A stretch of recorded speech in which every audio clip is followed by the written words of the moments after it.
nevertheless by your word.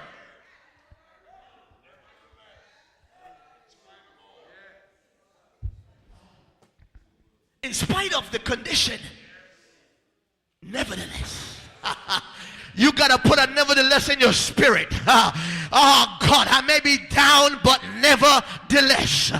They may put me out, but nevertheless. They turn their back on me, but nevertheless. I don't feel like making it, but nevertheless. Every now and then, you got to put a nevertheless in your spirit.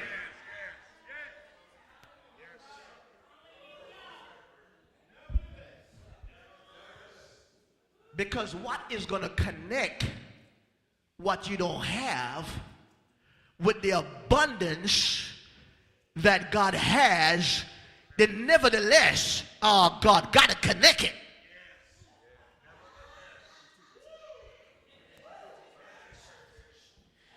I wish, God, I tried to talk to you, but I wish I had somebody that said I went to the job last week and they turned me down. But nevertheless, I'm going back. Oh, come on, somebody. I don't pray about my kids and nothing happened. But nevertheless, I'm going to go to God one more time. I wish I had somebody that said the doctor said there's nothing they can do.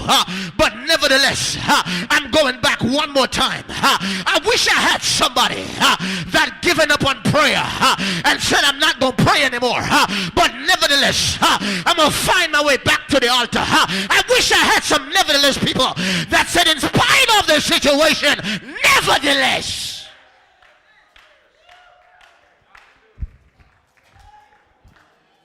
So when Simon said nevertheless, what he actually do was change the circumstance. Oh, come on, somebody. When he said nevertheless, things begin to change. When he throw his net out, something miraculously happened. The Bible said that there was a great catch. I believe he have never catch so many catch before. Bishop Berger, can I just put this in your spirit that God is going to bless so much that you got to call somebody else. You got to say, Bishop Cole, come on over here. You got to say, Overseer Long, come on over here. I want you to widen your expectation that God is going to do something in this VAC, that God going to do something miraculously, something that we are not going to expect, that you got to get everybody to come and help you, because God is about to take you to another level.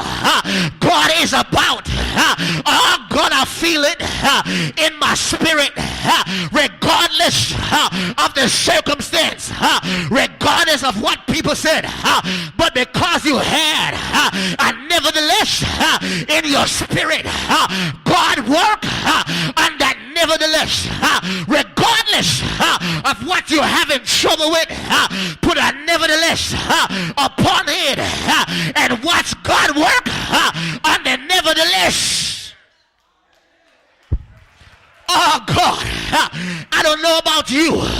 I'm almost finished, but I serve a nevertheless God that in spite of everything, he said, if you're weak, I'll be your strength.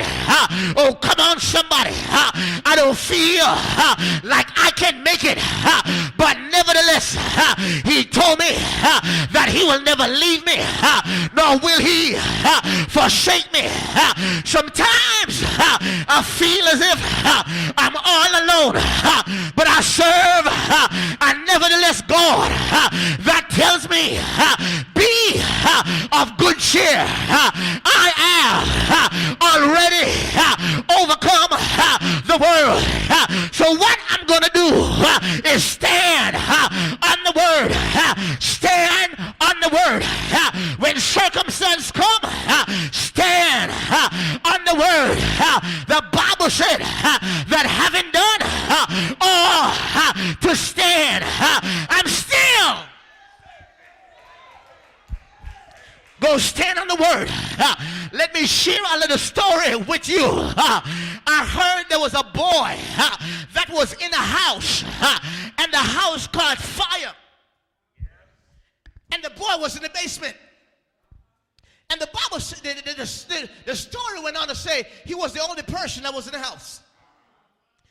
And while he trying to get to the window to go out, he couldn't get because he was so little. And he got a chair, Bishop, got a chair and stand in the chair, but he still couldn't reach the window. And when he looked, he see one of the books that his mother had, and he took the book and he put the book on the chair, and he stand in the book, but he still couldn't reach the window.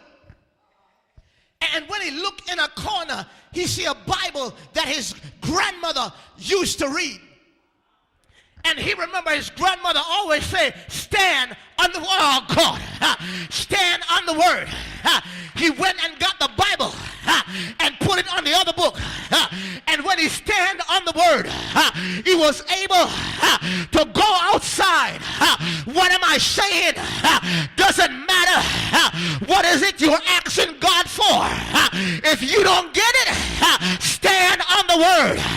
The Bible said that the word is sharp and is powerful. If you stand on the word, the reason why the enemy have gotten us off track is because we don't stand on the word of God.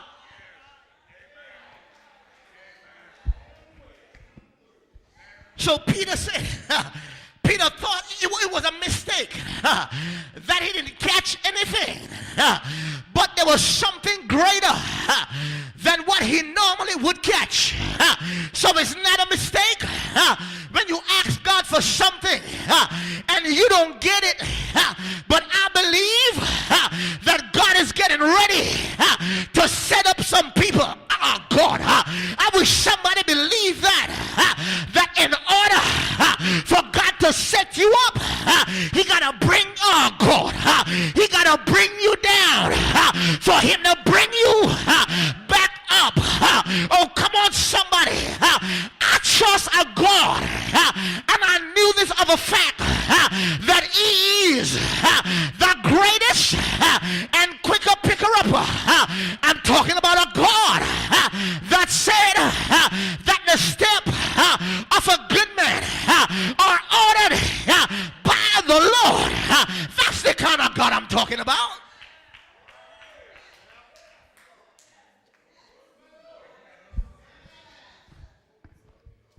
But you got to learn to widen your expectation. Stop just, well, I'm just going to church and, going and have a good time and I'm going to go back home.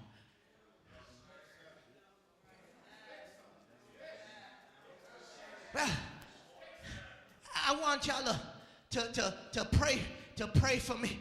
God want to do a lot more than just that. Pray that God save my family. God want to do more. Oh God, God want to do more than just save your family. God, he want to save a whole neighborhood, a whole community. And you just asking God to save my family.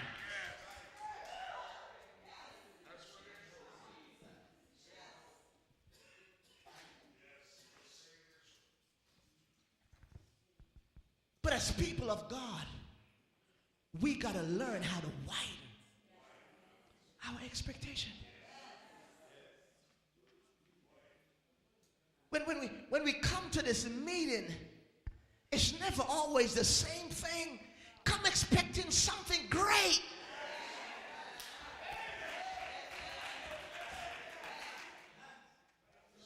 Let me say this before I sit down, because I'm just talking to you because I want you to understand, and I want you to get this. That when you go open. Said, Bishop, I don't know what God gonna do, but I expect something. I expect some great stuff tonight.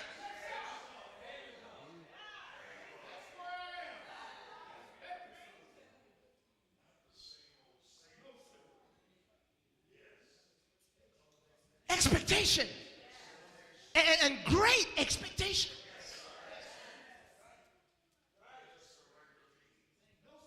Great God don't produce little expectations.